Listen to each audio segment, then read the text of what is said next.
Today I'm going to be reviewing this robotic fishing lure that's made by WataLure.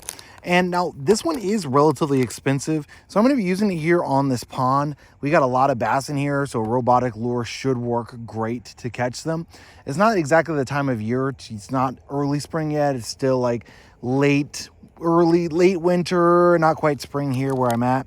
So I'm not sure if we'll get any bites on this, but since it's such an expensive lure, I'm going to go ahead and put it on a bobber. Since it's supposed to move around, I want to be able to see that happen. I'm also going to put it here in the water, on the water's edge, so you can kind of see if it works, test it out. So one, we'll see if we catch any fish with it today. Two, we'll see how it moves in the actual water as well. So I'm going to go ahead and open this up, show you what you get inside, and then get it onto my rod and reel.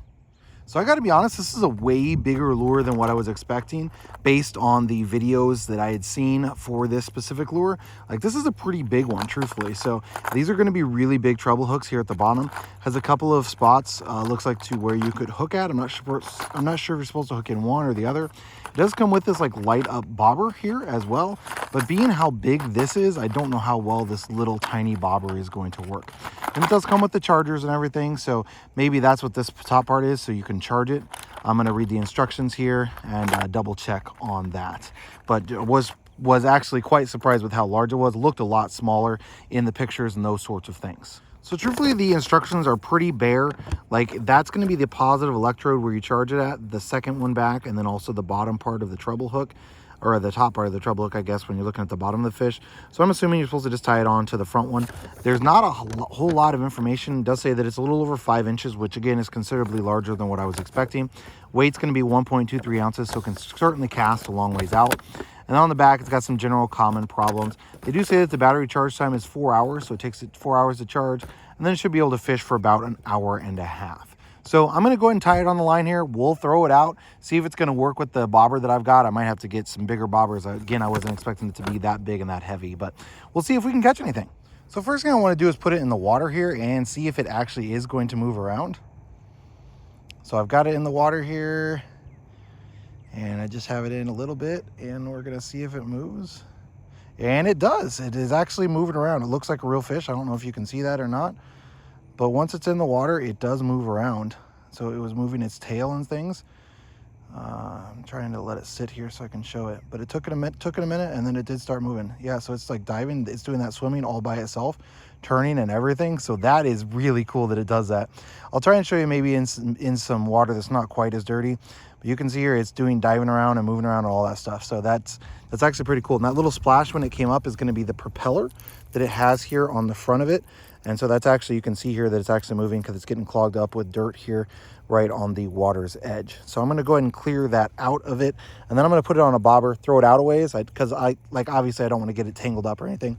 And we'll see if we can catch anything on this kind of cold afternoon.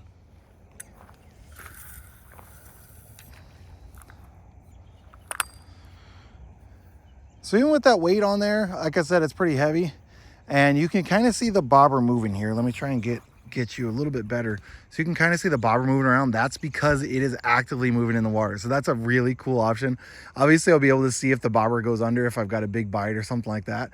But it's really, really, really cool to see it moving around as that little robotic fish is kind of moving. Now, it hasn't moved a whole lot. I was expecting to kind of swim a little bit more, but it is moving. So far, it's moved maybe 2 or 3 foot off. So it's definitely is moving around. So that's definitely pretty cool. We'll see if we can catch anything now. Yeah, but I do have it closer to shore, so hopefully you can see that bobber a little bit better. And you'll be able to see it moving around and moving back and forth. Essentially what it'll do is it'll stop for a minute, and then it will move around. It'll stop for a minute, it'll move around, that sort of a deal. So it'll like take it, and it tries to like go down towards the bottom, that sort of thing. I am pretty close to shore here, so I'm not sure. I might be pushing up on the bottom. But anyway, that's definitely really, really cool option. I'm only fishing about maybe 18 inches or a little bit more deep, so I'm not fishing super deep right now. But I'm going to move it over to another spot and see if we can catch something. So I threw it out here the second time and now it's not really moving a whole lot. So I'm guessing the battery is probably dead.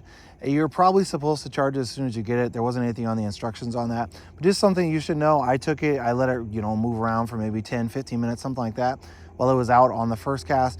And then now here on the second cast, and then even when I pulled it into shore, it wasn't really moving a whole lot.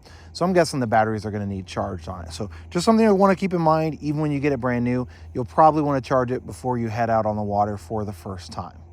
And one thing I'm not a huge fan of is how short these little cores are. So it's literally like maybe 8 inches long or so, the actual length of this cord to charge this. So you have to literally have it right next to the plug, which I'm not a huge fan of, but just something I wanted to mention. Now the connection process is relatively simple. So you just are going to connect the positive to the top one right up here. And then you're going to connect the negative to the bottom, which is going to be the one right down here that actually has the treble hook on it. And you're just going to take and plug that in. You'll know that it's charging because it's going to have that red light that lights up when you have these two diodes connected. So you're just going to be like squeeze and connect them, one to the red to the top, the black to the bottom to charge it. Again, this is going to be a really short cord. So I'm just going to kind of leave it. I still got it attached to the line. It'd probably be a lot easier if I just connected it via a swivel directly to that, so I could just take it on and off the line.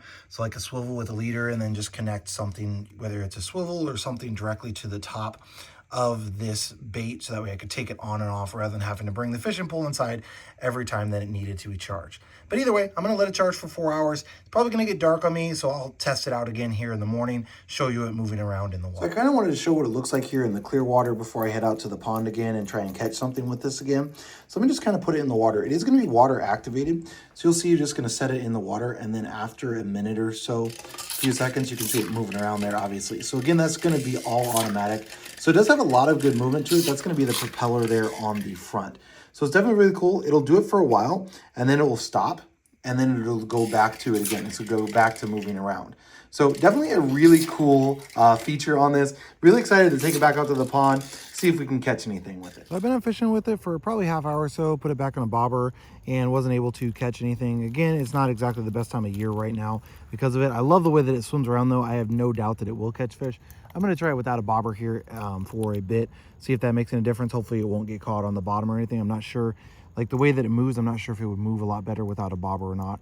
Can certainly cast it a long ways without having to worry about that. So my only concern would be like getting caught on the bottom. I'm also not sure if it should be on a swivel just to allow it to have a lot more movement than just the regular line, but I'm going to try out a few different things. Again, the instructions were kind of lackluster on this one, so it doesn't really say like, should I put it on the line that it came with? Should I put it on a swivel? Whether if you should tie it directly to the line, that sort of a deal. So it would be better if it had more instructions, but overall super happy with this. I fully expect it to be able to catch fish. Love the fact that you can kind of use it to just kind of go all over a certain area. You know, if you know there's fish in an area, being able to just kind of throw this out there and see what happens is a really cool option.